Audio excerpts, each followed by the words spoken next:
مکہ شریف کی عظمت اور فضیلت کے بارے میں کیا کہنے، جتنی بھی بیان کی جائے اتنی ہی کم ہے۔ ہماری زبانیں اس قابل نہیں کہ کما حق ہو مکہ شریف کی فضیلت کو بیان کر سکیں، کیونکہ یہ وہ شہر عظیم ہے کہ جس کو اللہ نے اپنے محبوب کی ولادت کے لیے منتخب فرمایا کہ رسول خدا صلی اللہ علیہ وآلہ وسلم جس شہر میں پیدا ہوئے اس شہر کو شہر مکہ کہا جاتا ہے۔ اور اس کی شان اور عظمت کے بارے میں سنیے، میرے اور تمہارے کریم آقا صلی اللہ علیہ وسلم ارشاد فرماتے ہیں مکہ کی شان اور عظمت یہ ہے، فرمایا مکہ کو دیکھنا بھی عبادت ہے۔ اور دوسرے مقام پہ حضور ارشاد فرماتے ہیں جس نے مکہ شریف کے اندر 1 مہینہ رمضان کا گزارا اور 1 مہینے کے اس نے مکہ شریف کے اندر روزے رکھے، تو فرمایا اللہ جل جلالہ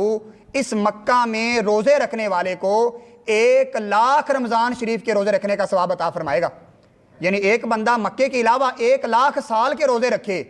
اور ادھر بندہ مکہ میں 1 مہینے کے روزے رکھے، تو یارو پھر مکہ کی وجہ سے اللہ یہ فضیلت بخشتا ہے کہ اس 1 مہینے کو لاکھ سال کے روزوں کے قیام مقام فرما دیتا ہے۔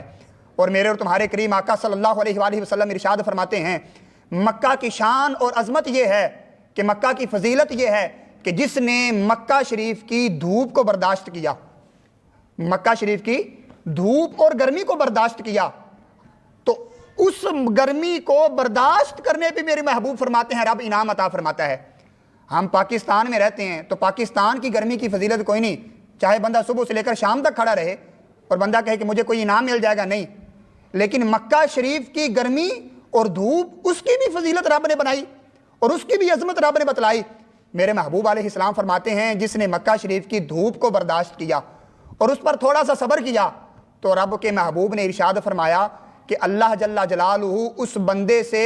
جہنم کو 200 سال کی مسافت پہ دور فرما دیتا ہے۔ اور حضور علیہ السلام ارشاد فرماتے ہیں اس بندے کے قریب اللہ جنت کو اتنا کر دیتا ہے جتنا 200 سال کا فاصلہ ہوتا ہے۔ تو امام الانبیاء کے غلاموں، یہ مکہ کی شان کوئی عام نہیں۔ حضور جب ہجرت کر کے تشریف لے کے جانے لگے نا،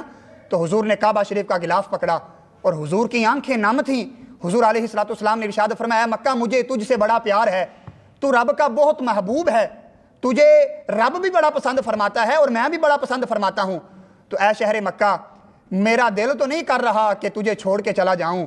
لیکن مکہ کے لوگ مجھے مجبور کر رہے ہیں۔ تو فرمایا اگر یہ قریش کے لوگ مجھے مجبور نہ کرتے تو میں پوری زندگی تجھے کبھی بھی چھوڑ کے نہ جاتا۔ اور امام الانبیاء کے غلاموں، اس شہر مکہ کے اندر جو بندہ قدم رکھتا ہے اور جا کے وہاں پہ حج کرے، تو حضور فرماتے ہیں مکہ کی وجہ سے اللہ اس حاجی کو یہ کیا انعام دیتا ہے۔ فرمایا جو حاجی حج کرنے کے لیے جائے اور مکہ شریف کے اندر اپنا قدم رکھے تو اللہ 1 قدم رکھنے پہ 1 لاکھ نیکیوں کا ثواب عطا فرماتا ہے۔